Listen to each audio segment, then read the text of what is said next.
How long does a modern soldier survive on the battlefield? War. It's no longer what it used to be. Gone are the days when two armies marched toward each other on open fields, rifles in hand, clashing in set-piece battles. In the 21st century, war is silent, sudden, and devastating.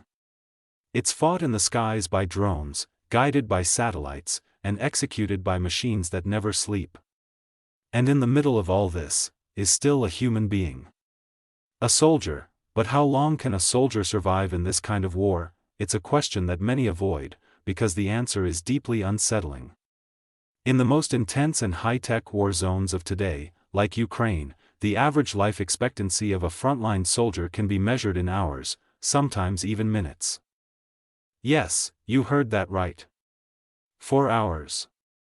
That was the reported average survival time for freshly deployed infantry soldiers in areas like Bakhmut, the infamous meat grinder of the Russia-Ukraine war.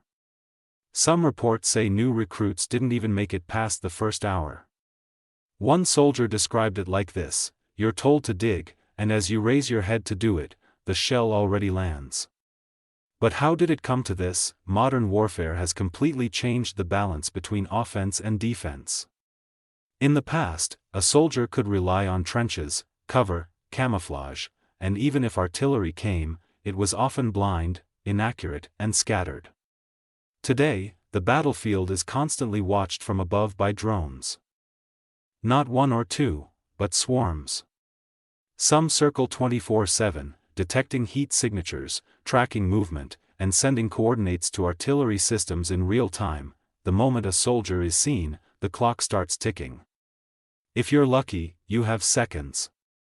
If not, it's already too late. Let's put this into perspective. A soldier takes position in a trench. A small recon drone, no bigger than a bird, silently flies above. It spots him and transmits GPS coordinates to an artillery battery located miles away. Within 30 to 60 seconds, a guided shell is on the way, and the position is obliterated. The drone doesn't even need to fire. It simply sees. This has fundamentally changed the way soldiers move, hide, and survive. Even the act of using a phone, turning on a flashlight, or lighting a cigarette can be a death sentence.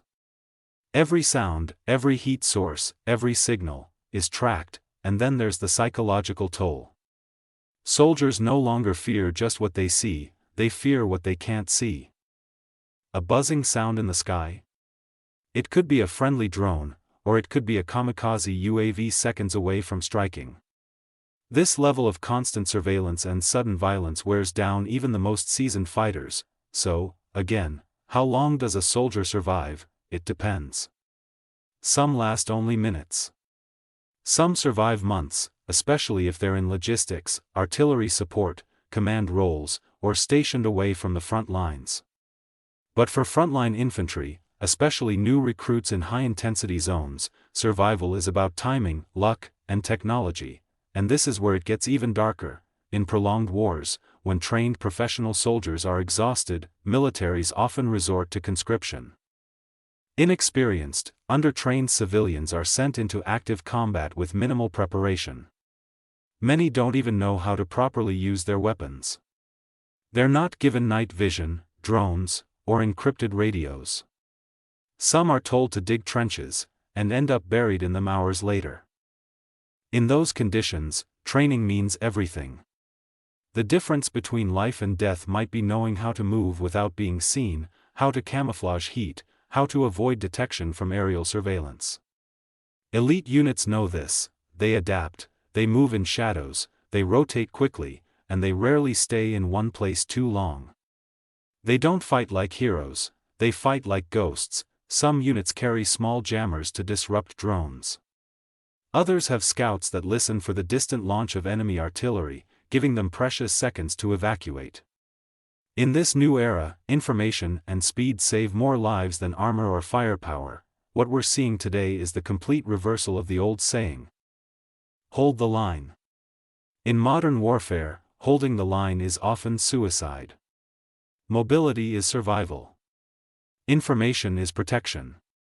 And silence is life. And what does all this mean for the soldier? it means every minute they survive is a battle won. Every second without being detected is a victory. And in this kind of war, the human body is no longer the main battlefield, the brain is. Quick thinking.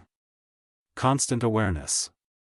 The ability to vanish when needed, so when we ask how long a modern soldier survives, we're not just asking for a number.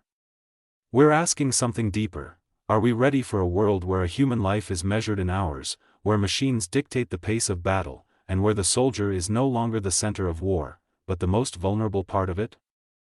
War has changed. The soldier has not. And as long as we continue to send people into combat, we owe them more than medals and memorials. We owe them a fighting chance to survive, even if it's just for one more hour.